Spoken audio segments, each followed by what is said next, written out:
Sakta. Kembali kita kumpul dalam majlis ta'alum, dalam majlis talabul ilm, dan majlis ilmu yang insya Allah dapat keberkahan daripada sahibul kitab Al-Imam Abi Hamid Muhammad bin Hamid Al-Ghazali rahimahullah ta'ala, yang mana kitab yang akan kita bahas sekarang berjudul Bidayatul Hidayah. Bidayah artinya permulaan ya, hidayah artinya petunjuk gitu ya. Maka subhanallah, kita tafaulan, kita tabarukan dengan kitab ini. Semoga senantiasa kita semua, baik yang hadir di majelis ini ataupun yang tidak hadir, khususnya yang hadir di majelis ini umumnya kaum muslimin dan muslimat, semoga senantiasa mendapatkan hidayah daripada Allah Subhanahu wa taala, senantiasa dituntun langkahnya oleh Allah Subhanahu wa taala, istiqomah dalam seluruh bentuk kebaikan. Amin ya rabbal alamin. Alhamdulillah, Allah Subhanahu wa taala gerakan hati kita, gerakan keinginan kita untuk sama-sama berkorban waktu, berkorban tenaga, berkorban kesempatan gitu ya. Yang mana sekarang ini di Bandung lagi hujan luar biasa, masya Allah. Tapi dalam keadaan ini kita kita lawan rasa malas kita belajar bersama-sama sekalipun hujan lagi deras gitu ya, kita juga semuanya udah malam waktu istirahat gitu ya, tapi sama-sama kita kembali. Ini adalah majelis yang mulia, ini adalah ladang pahala kita, karena kita tidak tahu di mana itu namanya bentuk hidayah gitu ya. Maka dalam sholat itu kita sehari mengulang berapa kali surat Al-Fatihah, yang mana dalam rangkaian Al-Fatihah yang 7 ayat itu doanya cuma satu. Ihdinas siratal mustaqim, ya Allah, berikanlah kami petunjuk jalan yang lurus gitu. Jadi memang betul-betul doa yang tiap hari kita panjatkan itu adalah hidayah. Minta petunjuk, minta arahan, minta jalan yang terang dari Allah Subhanahu wa taala. Maka kita asbab, kita tabarukan dengan kitab ini yang berjudul Bidayatul Hidayah. Semoga senantiasa kita ditetapkan dalam hidayah Allah Subhanahu wa taala. Karena hidayah itu tidak diberikan pada siapa yang kita cintai, kepada siapa, dari siapa, itu bukan kita yang mengukurnya. Tapi hidayah itu yang memberikan adalah Allah Subhanahu wa taala.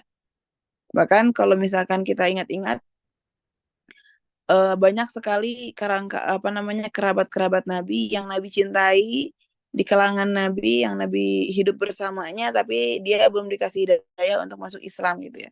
Bahkan sekelas Sayyidina Umar pun dulu pernah jadi penentang agama Islam, tapi dengan hidayah yang Allah kasih sehingga menjadi penguat agama Islam. Begitupun dengan Sayyidina Hamzah, begitupun dengan banyaknya para sahabat ya. Jadi betul-betul tuntunan itu Allah yang beri gitu ya. Nggak bisa kita ukur dengan rasa cinta kita, dengan jabatan, dengan harta gitu ya. Tapi kita bisa mencarinya gitu. Betul Allah yang memberi, tapi kita bisa mencari dan berusaha gitu.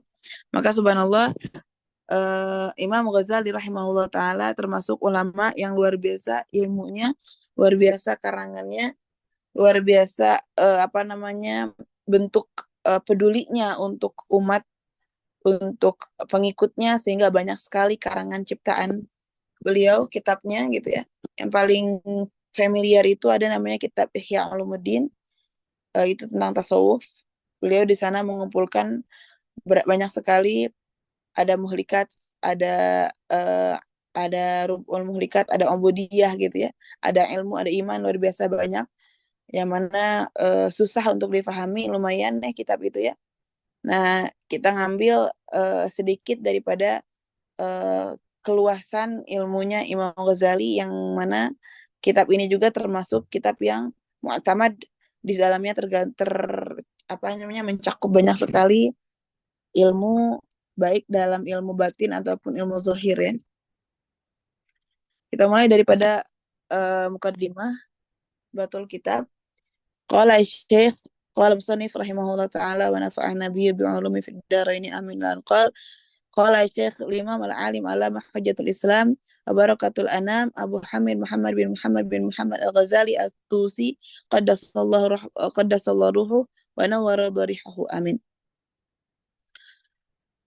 Musannif membuka karangan ini dengan bacaan hamdalah, dengan bacaan salawat kepada junjungan Nabi besar Rasulullah Shallallahu Alaihi Wasallam.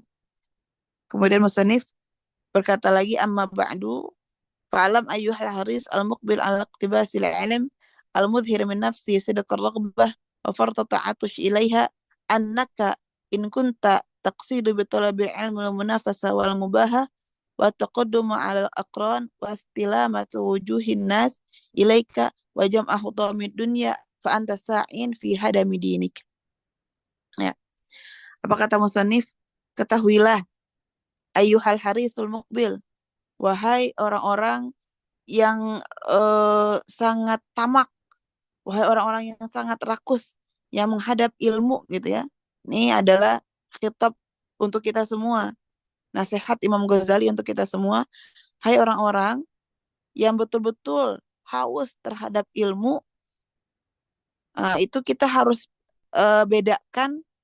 Kalau kita bermaksud mencari ilmu itu untuk munafasah itu apa? Munafasah itu berlomba-lomba.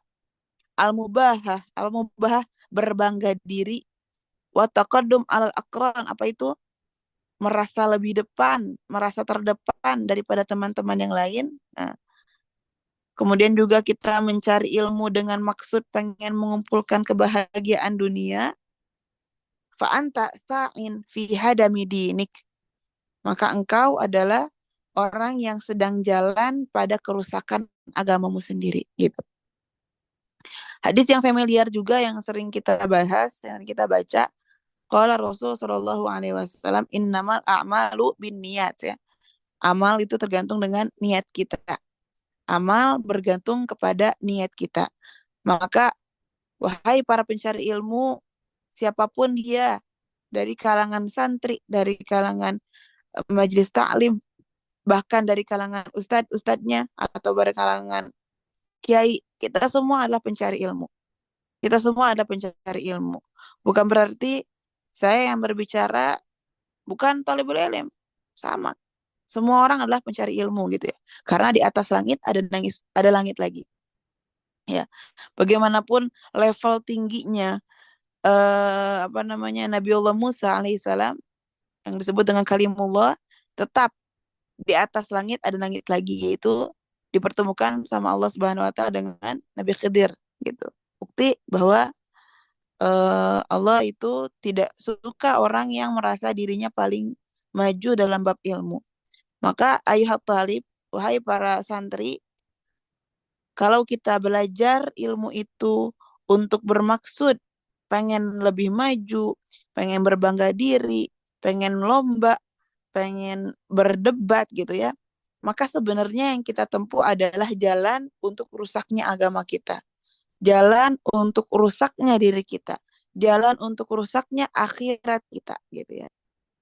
Jadi sebagaimana berharganya ilmu, maka ketika jalan yang kita tempuh itu salah, maka yang tadinya mutiara itu akan menjadi malapetaka untuk kita gitu ya.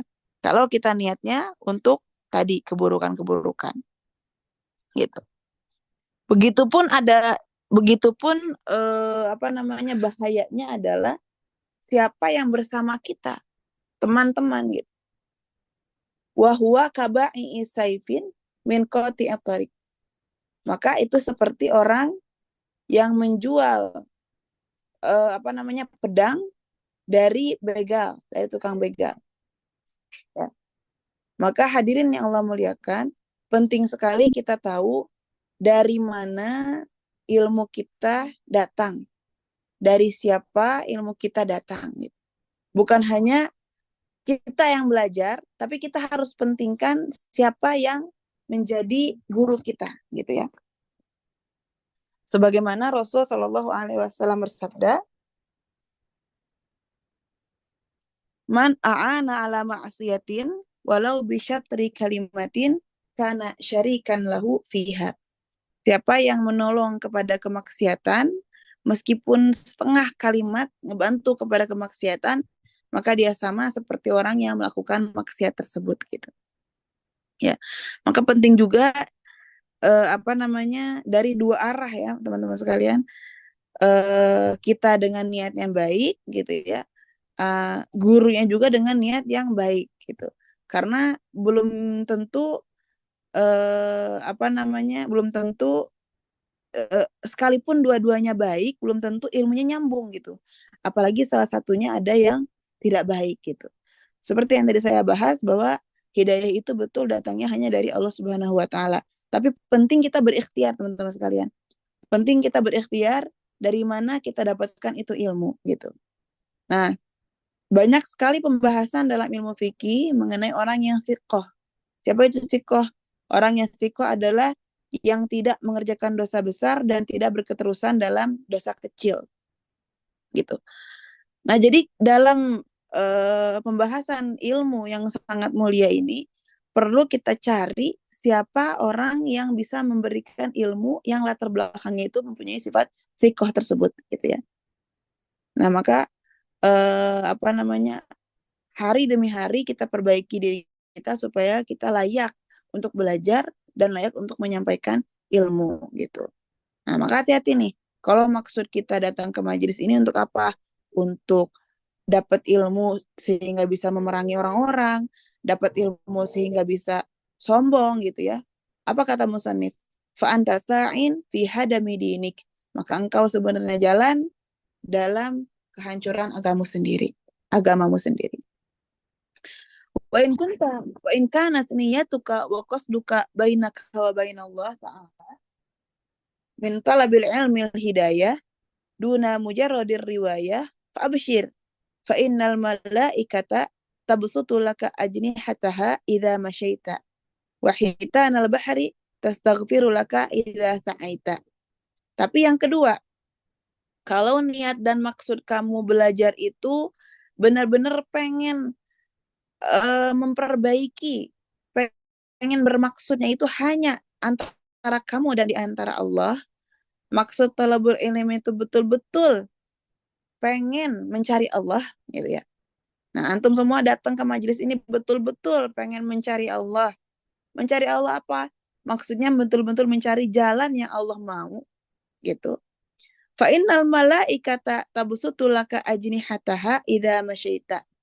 Maka malaikat akan membentangkan sayap-sayapnya di mana kamu berjalan gitu. Nah, maka antum-antum semua nih yang berbeda-beda tempat nih, yang sekarang dalam majelis ilmu, yang tadi dibacakan niat ilmu di awal, datang kita ke kumpulan ini untuk mencari ilmu, hakikatnya kita sedang berjalan, sedang duduk, sedang singgah di atas sayap-sayapnya malaikat gitu. Maka luar biasanya majelis ilmu, mulianya majelis ilmu, tikarnya aja dari sayapnya malaikat. Maka sangat jahat orang kalau di majelis ilmu di atas tikarnya malaikat sempat-sempatnya maksiat sama Allah Subhanahu wa taala. Maksiat apa? Maksiat hati, maksiat pikiran, maksiat pandangan. Itu bisa kita kerjakan dimanapun. Maka ayhatulab, hai para santri, hai para thalibul ilm, kita jaga kelas privilege ini yang diberikan sama Allah untuk kita. Allah bentangkan sayap-sayapnya malaikat untuk kita, kita jaga. Jaga apa? Jaga hati kita tetap dalam ilmu. Dalam majelis ilmu, jangan berpaling dari majelis ilmu. Kita hargai sayap-sayap malaikat yang dibentangkan untuk kita. Gitu. Atau kita majelisnya offline, misalkan kita ketemu di satu tempat berkumpul, yang satu dari luar kota, yang satu dari satu sama daerah, tapi kita datang ke majelis itu dengan melangkah gitu ya. Ada yang melewati laut, ada yang melewati udara gitu ya. Itu seluruh makhluk Allah beristighfar untuk dia yang mencari ilmu gitu. Nah, contoh nih, saya mungkin di Bandung misalkan. Ayo kita ngaji yuk, kita ngaji offline misalkan ya. Ada misalkan orang Jakarta datang ke Bandung, atau orang Sumatera datang ke Bandung gitu ya. Misalkan orang Sumatera datang ke Bandung lewatin laut tuh banyak sekali ikan-ikan di laut yang nggak bisa kita hitung. Nggak ada siapapun yang bisa menghitung ikan di laut. Gak ada siapapun yang bisa menghitung berapa banyak hewan yang terbang di udara. Dan itu semua beristighfar untuk kita, untuk kamu yang datang mencari ilmu. Gitu. Alah bagaimana kan majelis kita online gitu kan. Majelis kita online. Tapi kan di sekeliling kita banyak makhluk Allah. Siapapun makhluk Allah yang ada, yang tidak kita lihat sekalipun gitu ya. Kebayang ya, banyak sekali makhluk Allah di lapisan-lapisan tanah gitu. Di lapisan tanah aja kadang kalau kita ngorek-ngorek tanah, oh ada nih hewan baru yang baru kita lihat. Kita misalkan main ke laut, oh ini ikan apa nih, aneh nih bentuknya nih. Kita lihat burung, burung apa ya bentuknya, banyak sekali yang baru, hewan-hewan yang baru kita lihat ataupun yang sudah kita lihat. Nah itu semua akan mengucapkan istighfar. Bagaimana bentuk istighfarnya? Mereka senantiasa ribut berdoa, ya Allah ampuni dia. Ya Allah ampuni fulan yang hadir ke majelis ilmu meskipun online. Ya Allah ampuni fulan yang susah payah menyempatkan waktunya untuk belajar. Nah itu semua makhluk Allah sibuk. Sibuk terus ucapkan istighfar untuk kita. Ampuni, ampuni, ampuni, ampuni. Apakah doanya diijabah? Nah lihat, ini ini sangat sangat bedanya manusia dan hewannya. Allah Subhanahu wa taala bilang, "Walaqad karramna bani Adam." Kami telah muliakan bani Adam. Allah muliakan kita, Bani Adam, tapi kita yang merusak diri kita sendiri. Itu bodohnya kita nih. Allah sudah walaqad karramna, memakai fi'il madi artinya tahakkukul wuku, walaqad karramna Bani Adam. Sungguh telah kami muliakan Bani Adam. Allah muliakan kita dengan apa? Dengan kita diberikan taklif untuk ibadah, diberikan syariat, diberikan akal untuk berpikir, untuk ibadah. Tapi kadang apa yang Allah berikan ini kita nomor duakan. Banyak sekali perintah-perintah Allah yang belum kita lakukan, atau bahkan larangan Allah yang senantiasa kita kerjakan. Gitu. Banyak sekali. Dan dampaknya apa? Kita menjadi orang yang banyak dosanya gitu. Kata Rasul Shallallahu Alaihi Wasallam, satu dosa yang kita lakukan itu akan berdampak nuktah sauda, titik hitam di hati kita. Satu dosa satu titik, satu dosa satu titik. Sehingga kalau banyak dosanya, hati kita bakal hitam legam. Itu yang menjadi sebab doa kita jauh dengan ijabah, gitu. Maka guru saya bilang, kalau kita pengen doa kita diijabah, coba yang awal yang kita pengen apa? Kalau pengen doa kita diijabah, awalnya itu banyak ngucapin istighfar dulu. Astaghfirullahaladzim, astaghfirullahaladzim, astaghfirullahaladzim, alladzi la ilaha illa huwar rahmanir rahim, al hayyul qayyum, atubu ilaihi rabbighfirli. Baca 27 kali sebelum subuh dan sebelum maghrib gitu ya. Hina sabah hina masa. Lalu astaghfirullahaladzim mu'minin wal mu'minat 27 kali juga sama. Nah, itu fadilahnya apa? Kalau kita baca itu, kita akan digolongkan orang yang mustajabatud doa, yang diijabah doa-doanya. Nah, sekarang pertanyaannya, apakah hewan-hewan laut, hewan udara, hewan darat, mereka berbuat dosa? Apakah mereka dibebani taklif? Apakah mereka dibebani syariat? Apakah mereka punya kewajiban? Tentu tidak, gitu ya. Maka dengan kesucian mereka menjadi tidak ada alasan tidak diterimanya doa-doa mereka, gitu ya. Kenapa? Karena keseharian mereka tidak ada dosanya, gitu ya. Beda sama kita yang tiap hari banyak sekali khilafnya, banyak sekali maksiatnya, banyak sekali larangan yang dikerjakan atau perintah yang tidak dikerjakan, sehingga menjadi penghambat diijabahnya doa-doa kita gitu. Maka subhanallah, dengan luasnya magfirahnya Allah Subhanahu wa taala, Allah berikan ampunan, Allah perintahkan hewan-hewan tersebut memintakan ampunan untuk kita, bagi siapa? Untuk pencari ilmu, gitu ya. Maka alhamdulillah, sampainya kita di sini, semoga kita keluar dari majelis ini gelarnya maghfur, diampuni sama Allah. Diampuni kenapa? Sebab istighfarnya makhluk-makhluk Allah Subhanahu wa taala. Gitu. Walakin yanbaghi laka an ta'lama qabla kulli syai' annal hidayah allati hiya thamratul ilm laha bidayah wa nihayah, wa zahirun wa batinun. Apa kata Imam Ghazali?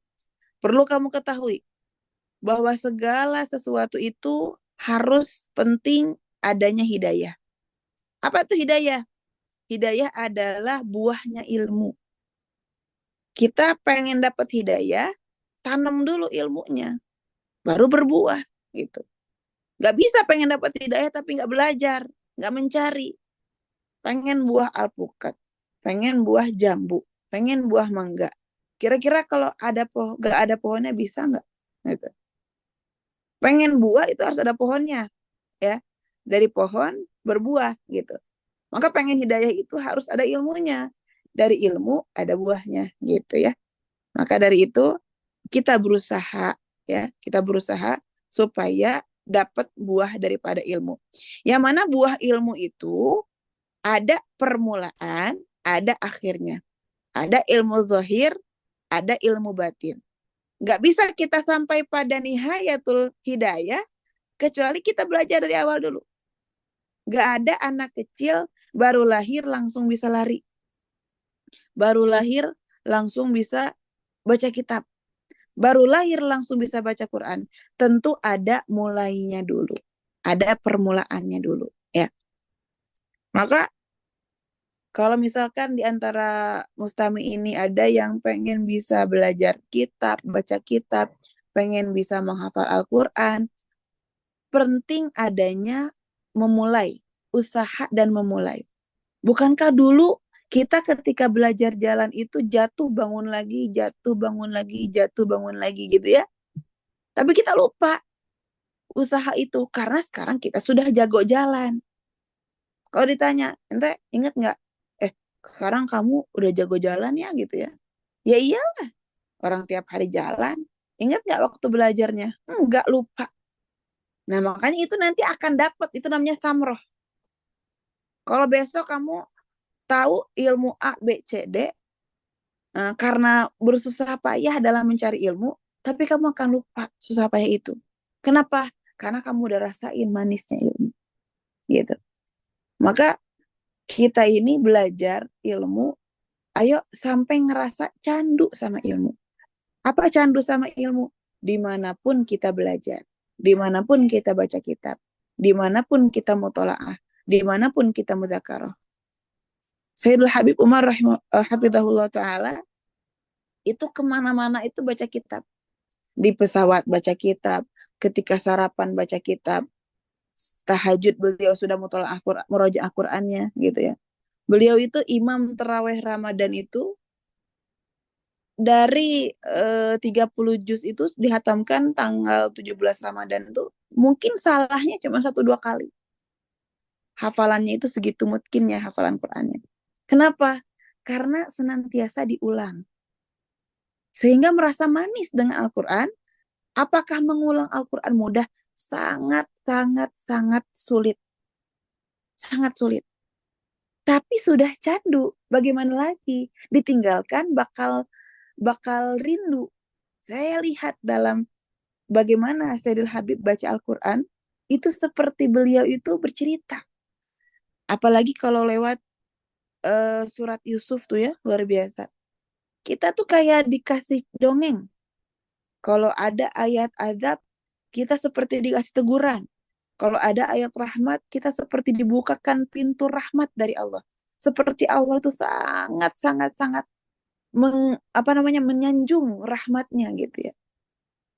Kenapa bisa sampai seencer itu hafalan Qur'annya?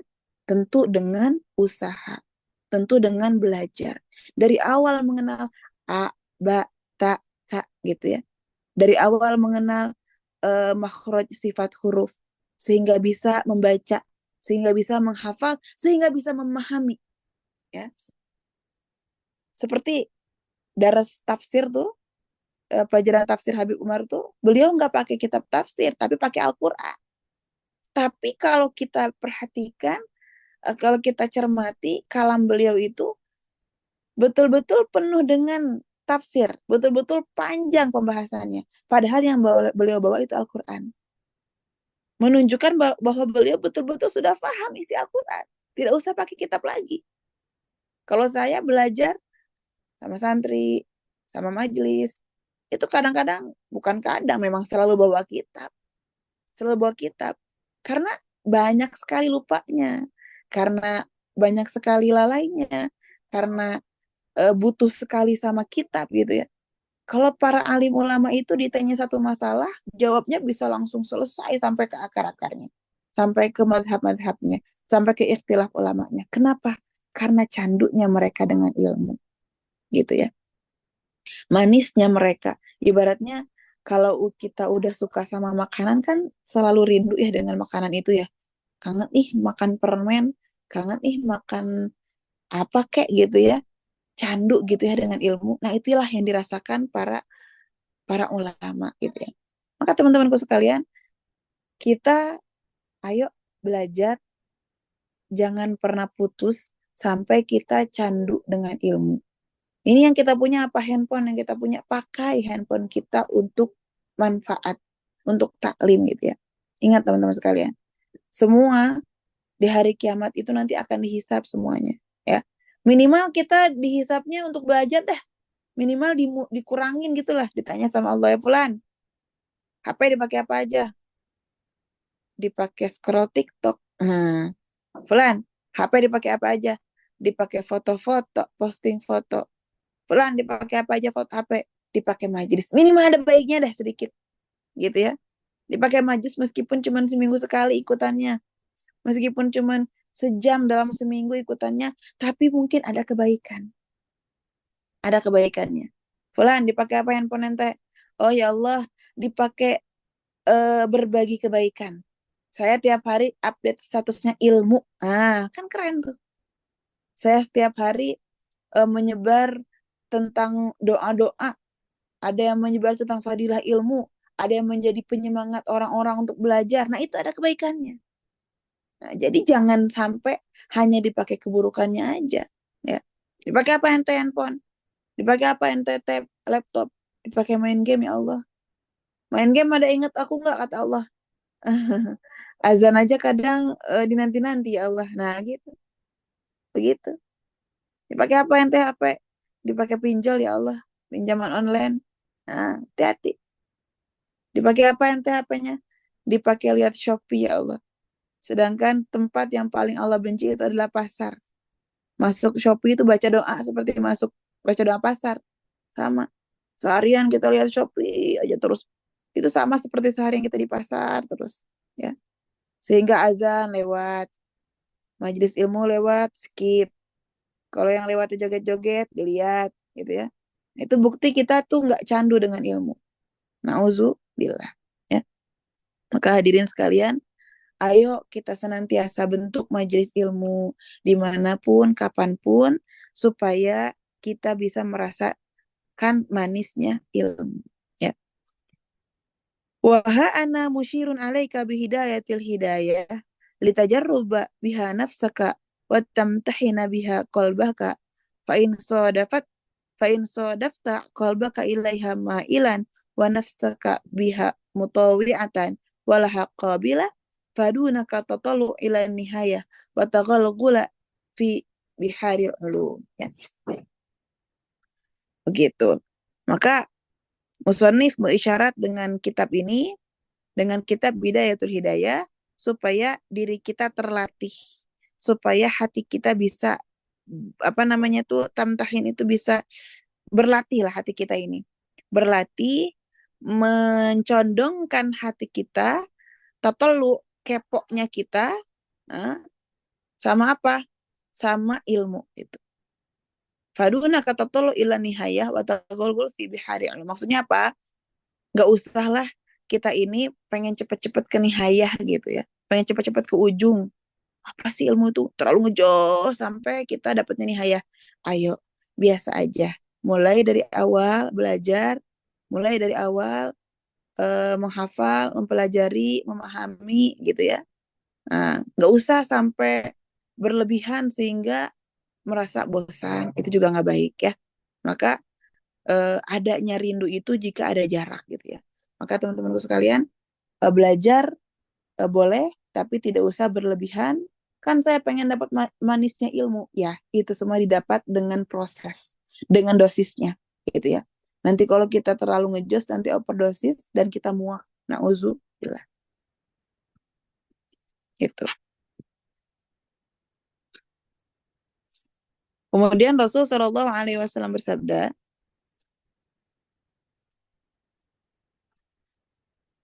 "Man izdada ilman, walam yazdad hudan, lam yazdad minallahi illa bu'dan." Siapa yang menambah ilmu, ya, tapi tidak dapat tambahan petunjuk, maka sebenarnya dia tidak mendapat ilmu, tapi dia sedang jauh dengan Allah. Lam yazdad minallah illa bu'dan. Maksudnya apa? Siapa yang ilmunya tidak menjadi petunjuk baginya, maka sebenarnya ilmu tersebut malah menjauhkan dia daripada Allah Subhanahu wa taala. Maksudnya gimana? Ini, tahu nih kita hukumnya nih satu perkara haram, tapi masih kita kerjakan. Berarti kita tidak pakai ilmu kita sebagai petunjuk, gitu ya. Maka itu sebenarnya menjauhkan diri kita dengan Allah Subhanahu wa taala. Apapun lah, banyak sekali. Pertanyaannya, apakah ilmu kita ini menjunjung hidayahnya Allah, nyampe-nya kita ke Allah, atau malah semakin jauh? Atau malah bukti Allah itu istidraj. Pak istidraj seperti memberikan nikmat, tapi di belakangnya itu ada hukuman. Auzubillah. Ya. Maka hadirin rahimakumullah, ayo kita ingat-ingat lagi nih apa yang sudah kita pelajari. Apakah bisa menjadi petunjuk jalan kebaikan atau tidak, gitu ya. Kenapa ya sholat kita semakin malas gitu? Kenapa ya zikir kita semakin malas gitu? Mungkin ilmunya belum sampai. Ayo belajar lagi. Kenapa ya kita kalau azan tuh pengennya rehat dulu gitu sebentar gitu ya. Nah mungkin belum sampai pada petunjuk yang Allah mau. Kok bisa ya buka handphone berjam-jam, cuman kalau untuk ngaji 1 jam aja kayak udah lama banget. Nah mungkin hidayahnya belum sampai, gitu ya. Maka ayo dicari, daripada kalau nggak dicari semakin jauh sama Allah, gitu ya. Kalau nggak dicari semakin jauh sama Allah, semakin lupa dengan maksud yang Allah mau ditempatkan kita di dunia itu untuk apa. Allah hadirkan kita di dunia itu untuk apa? Pasti ada maksudnya. Maksudnya kita cari, maksudnya kita gali. Kemudian Rasul Shallallahu Alaihi Wasallam bersabda, "Asyadun nasi adzaban yaumal qiyamah alimun lam yanfa'hu Allah bi ilmihi." Na'udzubillah. Paling sadisnya siksaan orang, azabnya di hari kiamat adalah orang yang berilmu tapi Allah tidak manfaatkan dia dengan ilmunya. Na'udzubillah. Tapi ilmu dia nggak manfaat untuk diri dia sendiri, maksudnya gitu. Dia belajar ilmu, tapi nggak ada ngaruhnya ke diri dia. Apa sih manfaatnya ilmu itu? Nggak ada ngaruhnya. Itulah yang akan diberikan azab sama Allah di hari kiamat. Na'udzubillah. Maka teman-temanku sekalian, apa yang kita dapatkan dalam ilmu, apa yang kita dapatkan tambahan ilmu, usahakan ada manfaatnya untuk diri kita. Manfaatnya apa? Diamalkan. Manfaatnya itu untuk diamalkan, gitu ya. Ya, maka misalkan tadi saya bilang termasuk apa namanya, cara supaya doa kita diijabah itu perbanyak istighfar. Ayo dalam diam kita, dalam langkah kita, dalam keseharian kita perbanyak istighfar. Itu tanda Allah berikan ilmu kita manfaat. Apalagi manfaatnya, misalkan ada pembahasan sholawat, dibaca sholawatnya sama kita. Nah, fadilah sholawatnya dibaca sama kita, itu tanda ilmu kita bermanfaat, gitu ya. Maka doa yang senantiasa Rasul Sallallahu Alaihi Wasallam baca apa? Allahumma inni a'udzubika ya Allah, aku minta perlindungan dari kepadamu, min ilmin la yanfa', dari ilmu yang tidak manfaat. Wal qalbin la yakhsha, dan hati yang tidak khusyuk. Wa amalin la yurfa', dan amal yang tidak diijabah. Wa du'ain la yusma', dan doa yang tidak didengar. Doa itu kita baca beres sholat, baca beres majlis, baca Allahumma inni a'udzubika min ilmin la yanfa' wa qalbin la yakhsha wa amalin la yurfa' wa du'ain la yusma. Gitu ya. Kasih itu mungkin pembahasan kita apa namanya? Kalau terlalu panjang nanti apa namanya tidak ada waktu untuk tanya jawab. Barangkali ada yang mau dibahas dari teman-teman sekalian, silahkan. Alhamdulillah, itulah tadi penyampaian materi dari Ustazah Miftahul Jannah. Syukran katsir, jazakumullah khair Ustazah. Afwan Ustazah, untuk sesi tanya jawab akan kita batasi atau bagaimana Ustazah? Boleh sampai jam 9. Takutnya teman-teman mau istirahat juga. Baik Ustazah. Nah, baik teman-teman, untuk yang ingin bertanya bisa mengajukan pertanyaan via kolom chat atau bagi yang ingin bertanya secara langsung bisa raise hand. Nah, tapi sebelum itu kita putar audio dulu ya, putar video dulu ya Ustazah, sambil menunggu teman-teman menyiapkan pertanyaannya. Boleh, silahkan. Kak Nimas, mohon dibantu ya.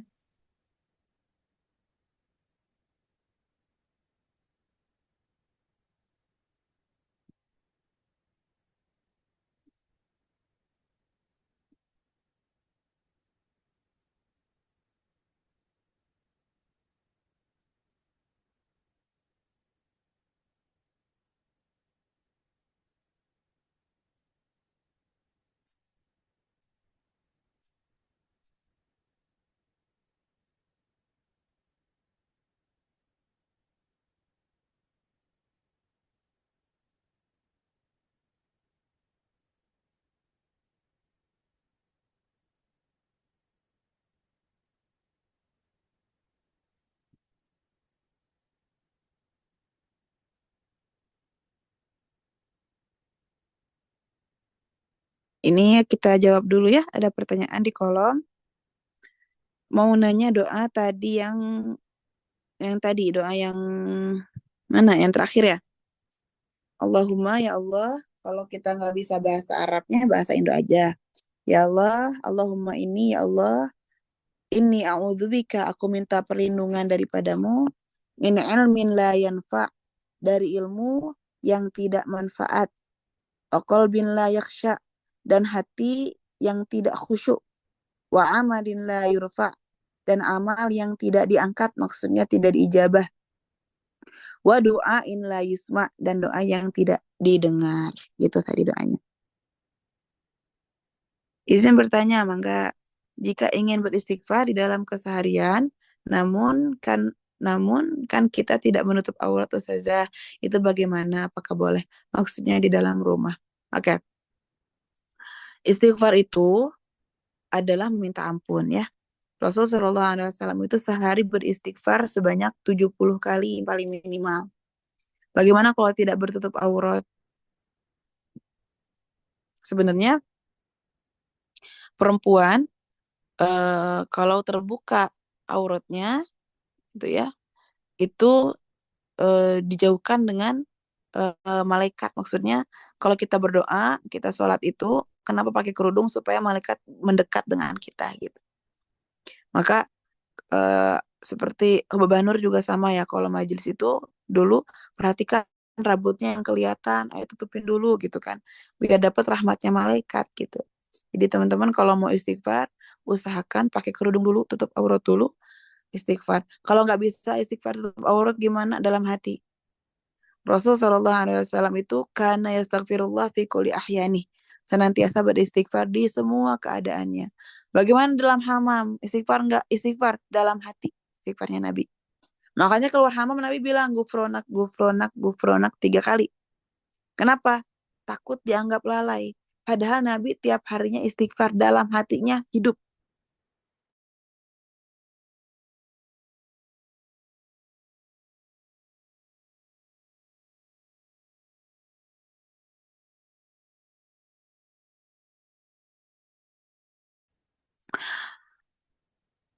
Assalamualaikum, waalaikumsalam warahmatullah. Izin bertanya, silahkan. Jika kota jika kota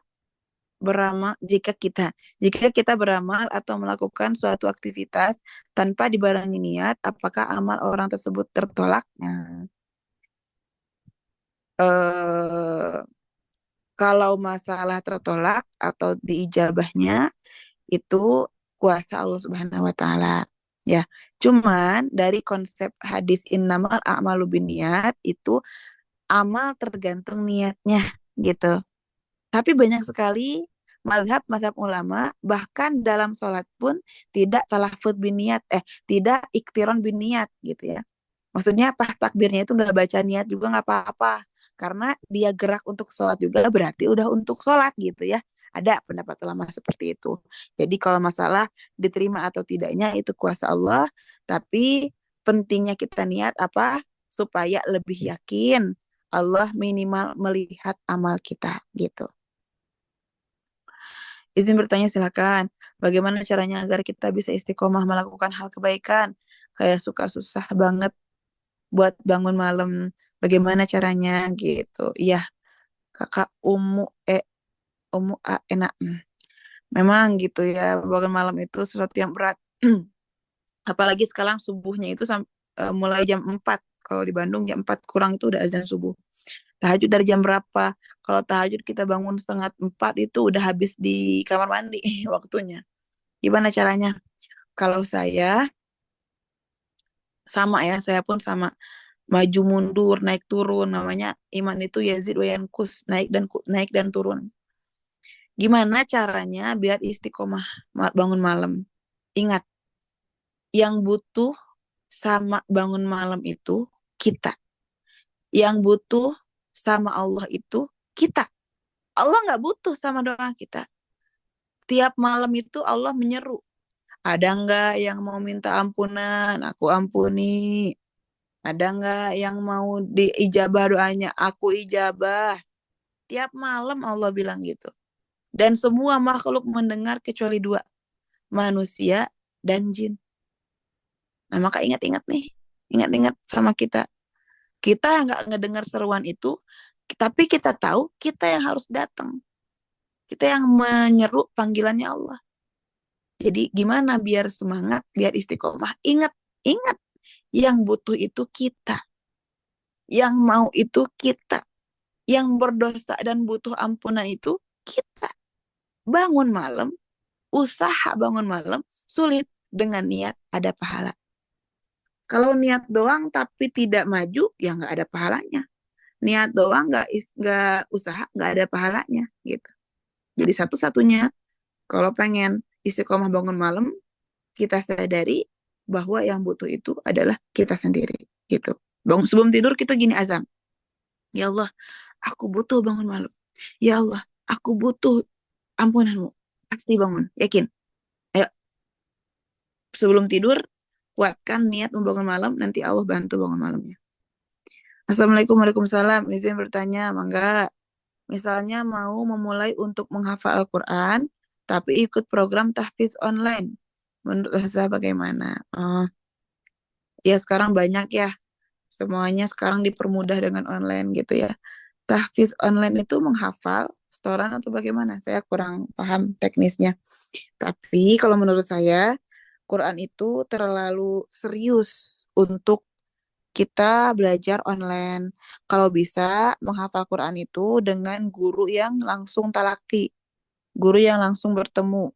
Karena yang saya lihat para penghafal Al-Quran dengan kalangan santri sekalipun sulit untuk menghafalnya. Contoh nih, di pesantren nih ada santri-santri banyak sekali yang menghafal Al-Quran. Itu semangat mereka naik turun.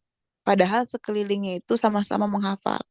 Satu kelas itu ribut semuanya menghafal Quran. Suaranya dikeras-kerasin gitu. Tapi tetap aja ada yang nggak betah, ada yang males, ada yang hafalan yang nggak nambah-nambah. Meskipun ada suasana. Apalagi kita yang menghidupkannya sendiri dengan menghafal online. Kalau menurut saya, kalau pengen menghafal Al-Quran, itu duduk satu majelis, ketemu gurunya, belajar dengan sungguh-sungguh. Kalau belum bisa belajar pesantren gitu untuk menghafal Quran, lebih baik mempelajarinya saja. Hukum bisa baca dan mempelajarinya wajib, sedangkan menghafalnya sunnah gitu. Itu pendapat saya. Tapi kalau misalkan ternyata ada tahfiz-tahfiz online yang muktamad, yang terpercaya, itu silahkan. Tentu pendirinya pun sudah menimbangkan kebaikan dan mafsadat dan maslahatnya. Itu silahkan. Kalau baca Al-Quran niatnya buat semua nggak apa-apa ya. Contohnya lagi hatam Al-Quran. Setiap minggu dalam satu grup dengan niat hataman buat yang sudah wafat. Terus niat kita bukan cuman untuk hataman dalam grup, tapi dengan niat yang lain. Boleh nggak? Boleh. Boleh banget. Boleh banget. Dengan niat apapun boleh. Aku baca Quran niat untuk pamanku, untuk kakekku, untuk qabul hajat, untuk gini, gini, gini, gini. Silakan. Itulah samroh daripada niat, buah daripada niat. Satu, ibadah banyak pahalanya dengan niat. Boleh, silakan. Assalamualaikum warahmatullahi wabarakatuh. Afan izin bertanya, silakan. Saya ibu muda 2 anak. Iya, sebelumnya saya ngaji lagi untuk benerin kefasihan makhraj hurufnya. Alhamdulillah sudah khatam dan ingin lanjut hafalan Quran. Tapi pernah izin suami seperti belum membolehkan karena khawatir gak bisa menjaganya. Sebaiknya saya harus bagaimana? Lalu adakah amalan agar cepat menghafal sesuatu seperti hafalan surat-surat dan lain-lain dan sebagainya? Jazakumullah. Oke. Ibu yang adalah ibu muda, ibu 2 anak, semoga anak-anak ibu menjadi hafiz-hafiz Quran ya Bu. Semoga mungkin tidak bisa di ibu, tapi anak-anak ibu menjadi hafiz atau hafizah Al-Quran. Amin ya Rabbal Alamin. Sekarang yang tadi saya sudah bahas bahwa mempelajari, menggali, melancarkan itu hukumnya wajib. Sedangkan menghafalnya hukumnya sunnah. Bagaimana dengan keutamaan? Siapa yang hafal Al-Quran akan dipakaikan mahkota kedua orang tuanya. Memang itu sunnah yang sangat besar pahalanya. Cuman kalau ibu belum dapat izin dari suaminya, itu lebih ahsan kita menaati perintah suami gitu. Dengan niatkan, semoga besok anak-anak ibu yang bisa menggantikan cita-cita tersebut. Amin ya rabbal alamin. Lalu adakah amalan agar cepat menghafal sesuatu daripada Al-Quran? Itu banyak membaca doa sebelumnya, Asmaul Husna kita baca gitu ya. Kemudian lagi baca surat ayat yang fafahamnaha. Itu nanti saya share insya Allah ke adminnya. Ayatnya itu dibaca 10 kali sehari. Kemudian lagi banyak istighfar, kosongkan hati dari maksud-maksud buruk, bersihkan wadah hati karena Al-Quran terlalu mulia untuk hati-hati yang kotor. Al-Quran terlalu indah untuk hati-hati yang busuk gitu ya. Maka pengen hafalan Quran kita cepat, ayo bersihkan hati kita. Insya Allah Quran akan menghampiri. Ustazah Ahlan, apa boleh kayak kita pas menyapu, cuci piring atau baju, diniati sekalian bersihkan hati dari hal-hal yang buruk. Jadi pas ngelakukan sambil istighfar, bukan sambal kali ya, sambil istighfar. Begitu juga aktivitas yang lain kayak nata baju biar hatinya juga ketata. Soalnya saya sering begitu. Betul, saya pun sama, sering begitu. Kakak Nimas Alif Rahma. Saya juga sama gitu, Kak. Kalau misalkan nyapu ya Allah, sebab nyapu ini hatiku bersih, gitu. Ya Allah, sebab ngaji ini hatiku bersih, gitu. Yang penting hatinya bersih. Nyuci piring juga ada pahalanya. Ya Allah, sebab nyuci piring hatiku bersih, gitu ya. Boleh, sangat boleh. Insya Allah ya. Apakah kajian ini rutin setiap Jumat malam?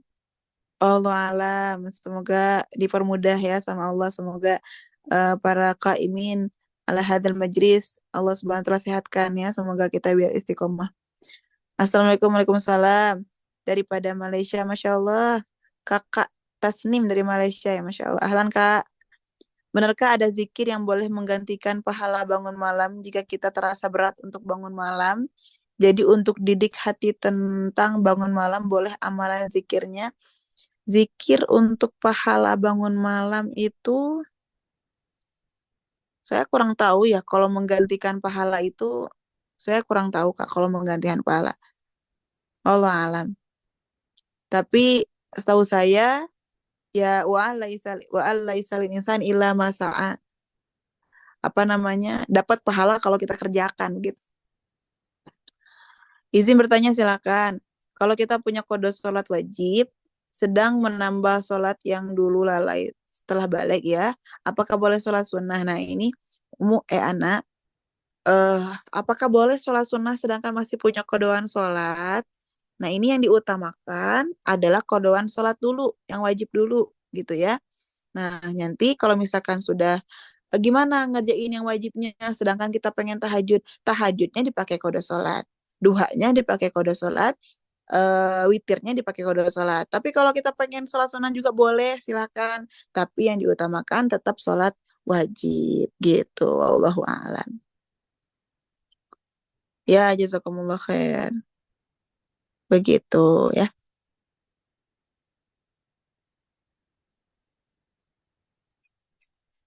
Sudah cukup ya pertanyaannya. Insya Allah nanti eh apa tuh? Udah satu lagi. Kalau setelah sholat fardu lanjut mengkodo sholat apa boleh? Boleh, silahkan. Habis sholat fardu langsung sholat kodo boleh. Kodo itu boleh di kapanpun ya, boleh di mana aja. Bahkan di waktu-waktu yang dimakruhkan sholat. Kapan aja waktu makruh sholat? Ba'da sholatil asar, ba'da sholatil maghrib, dan ketika istiwanya matahari sebelum sholat zuhur. Itu makruh sholat. Tapi kalau sholat kodok kapanpun itu boleh. Silahkan. Kapan lagi kajian? eh saya juga kurang tahu ya kapan lagi kajian. Nanti tanyain sama adminnya ya. Semoga adminnya sehat ya, Kakak Nabila. Semoga sehat ya, Kak Nabila ya. Nanti insya Allah kalau ada kajian lagi nanti di Instagram Majelis Tia Ulami, insya Allah ada infonya. Amin, amin, amin, amin. Boleh. Nanti insya Allah saya kirim sama Kak Nabila ya. Doa tadi. Doa tadi sama doa Fafahamnah. Nanti itu ada ayat Al-Quran.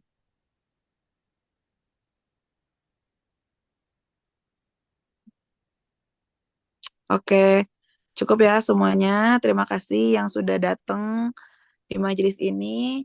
Kita apa namanya? Semoga ada keberkahan yang disampaikan. Semoga Allah Subhanahu wa taala istiqomahkan kita dalam majelis yang mulia. Kita dapat apa namanya? Pertolongan dari Allah Subhanahu wa taala, senantiasa istiqomah, senantiasa candu dengan ilmu ya. Amin ya rabbal alamin. Teman-teman semua semoga sehat-sehat, apa namanya, teman-teman semua mungkin kalau ada yang punya hajat semoga diijabah hajat-hajatnya deket, dan semoga teman-teman semua malam ini bisa bangun tahajud.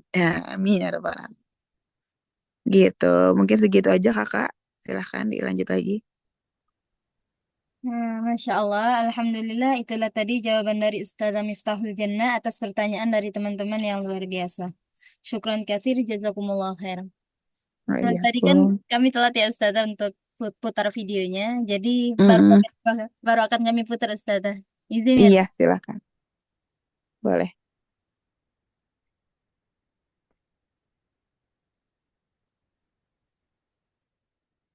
بالحسن يبرق في حسن وإصرار على جبين سعادتي وأفكاري تجري الحروف بأشواق وتزدهر هذه يا قد سرت للسعد في أمل تروي الجمال بألوان وأطيار أسماء ترسم ألحان الوفا كلما يبدو بديعا على خير وإيثار ومريم. Ini sekaligus kami promosi ya Ustazah, karena dalam waktu dekat kita akan ada event yang namanya itu Baper, Insya Allah. bonus pernikahan. Nanti akan ada Ustazah Miftah juga lah yang bakal bahas. Ahlan semuanya, Insya Allah. Nanti teman-teman yang mau daftar bisa langsung hubungi admin ya. Dan kami share nanti nomornya. Oke. Nah, kita lanjutkan ya. Untuk acara selanjutnya, kami izin minta kesediaan Ustazah Miftahul Jannah untuk mendoakan kami yang hadir dan mendoakan keberkahan majelis Ustazah. Tafadhal Ustazah. Bismillahirrahmanirrahim. Alhamdulillah Rabbil Alamin. Allahumma salli ala Sayyidina Muhammad wa ala ali Sayyidina Muhammad. Allahumma ya azim sultan wa ya qadim al-ihsan wa ya daim ni'am wa ya kathir al-jud wa ya wasi' al-ata wa ya khafi al-lutfi ya latif al-sun ya halim la ya'jal. Salli ya Rabbi ala Sayyidina Muhammadin wa ala alihi wa sahbihi wa sallim amma ba'du. Allahumma ya Allah ya Karim ya Wahid ya Karim. اللهم صل على سيدنا محمد وعلى سيدنا محمد اللهم إنا نسألك من خير ما سألك منه عبدك ونبيك سيدنا محمد صلى الله عليه وسلم وعبادك الصالحون ونعوذ بك من سعادك منه عبدك ونبيك سيدنا محمد صلى الله عليه وسلم وأنت المستعان وعليك البلاغ ولا حول ولا قوة إلا بالله العلي العظيم اللهم إنا نعوذ بك من علم لا ينفع وقلب لا يخشى وعمل لا يرفع ودعاء لا يسمع اللهم ya Allah muliakanlah kami ya Allah di dunia juga di akhirat ya Allah. Ya Allah istiqomahkan kami dalam hal-hal kebaikan ya Allah. Ya Allah tolong kami, luaskan hati kami, luaskan pikir kami, luaskan jalan hidayah untuk kami ya Allah. Ya Allah ya Maha Pengasih lagi Maha Penyayang. Ya Hayyu ya Qayyum. Semoga akhwat yang hadir dalam kesempatan ini diberkahi umurnya oleh Allah Subhanahu wa taala, diberkahi usahanya, diberkahkan rezekinya, dilimpahkan rezekinya, dimudahkan dalam seluruh hal-hal kebaikan. Ya Allah ya Arhamar Rahimin. Semoga para admin Majelis Dia Ulami senantiasa diberikan kemudahan hidupnya, keberkahan ilmunya, keistiqomahan, kebahagiaan di dunia juga kebahagiaan di akhirat. Amin ya rabbal alamin. Ya Allah ya Arhamar Rahimin. Juga teman-teman semua yang hadir di majelis ini mendapatkan kebaikan-kebaikan yang diidamkan, yang diinginkan gitu ya. Amin ya rabbal alamin. Ya Allah yang Maha Pengasih lagi Maha Penyayang. Kamilah tempatnya lalai, kamilah tempatnya lupa, kamilah tempatnya dosa. Tapi Engkau tempat pengampun dari dosa-dosa kami. Ya Allah, ampunilah dosa-dosa kami, ya Allah. Kumpulkan kami bersama para ulama, kumpulkan kami bersama para alim ulama, ya Allah. Ya Allah yang Maha Pengasih, ya Allah. Kumpulkan aja doa kami, ya Allah. Dapatkan kami dengan ijabah doa, ya Allah. Dosa-dosa kami. Ya Hayyu ya Qayyum, ya Hayyu ya Qayyum, ya Hayyu ya Qayyum, birahmatika astaghith. أصلح لنا شأننا كله ولا تكلنا إلى أنفسنا طرفة عين اللهم اقسم لنا من خشيتك ما تحول به بيننا وبين معاصيك ومن طاعتك ما تبلغنا به جنتك ومن اليقين ما تهون اللهم إنا نسألك من اللهم هب لنا من لدنك صلى الله عليه وسلم إلى حضرة النبي سيدنا محمد صلى الله عليه وسلم الفاتحة.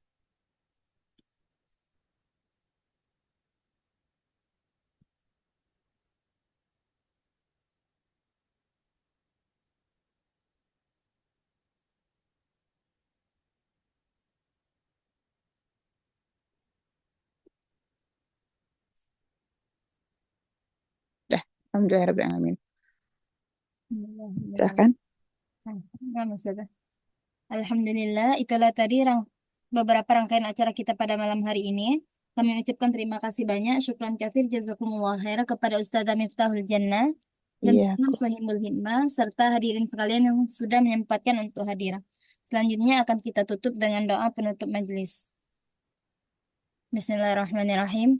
يا ربنا اعترفنا بأننا اقترفنا وأننا أسرفنا على لظى أشرفنا فتب علينا توبة تغسل كل حوبة واستر لنا العورات وآمن روعات واغفر لوالدينا ربي ومولودينا والأهل والإخوان وسائر الهلان وكل ذي محبة أو جيرة أو صحبة والمسلمين أجمع آمين ربي اسمع فضلا وجودا منا لا باكتساب منا بالمصطفى الرسول نهضى بكل سولي بالمصطفى الرسول نهضى بكل سولي بالمصطفى الرسول نهضى بكل سولي صلى وسلم ربي عليه عند الحب وآله وصحبه عدد تحشي الصحب والحمد لله في البدء والتناهي حمدا كثيرا دائم محبات النساء سبحان ربك رب العزة عما يصفون سلام على المرسلين والحمد لله رب العالمين fi kulli lahzatin abada adada khalqi wa ridha nafsi wa zinata arsyi wa midada kalimati. Alhamdulillah, dengan berakhirnya doa tadi, maka berakhir pula acara kita pada malam hari ini. Saya selaku pembawa acara dan mewakili pihak Sohibul Hikmah, mohon maaf yang sebesar-besarnya apabila ada kesalahan, kehilafan, dan kekurangan. Kepada Allah kami mohon ampun. Ya teman-teman, ini kami sudah kirimkan template ya bagi teman-teman yang tadi mencatat, boleh nih nanti di-share dan tag ke media sosial kami, Majelis Dia Ulami, dan tag juga Instagramnya Ustazah @sayyidah Al-Humairah. Akhirul kalam, wassalamualaikum warahmatullahi wabarakatuh.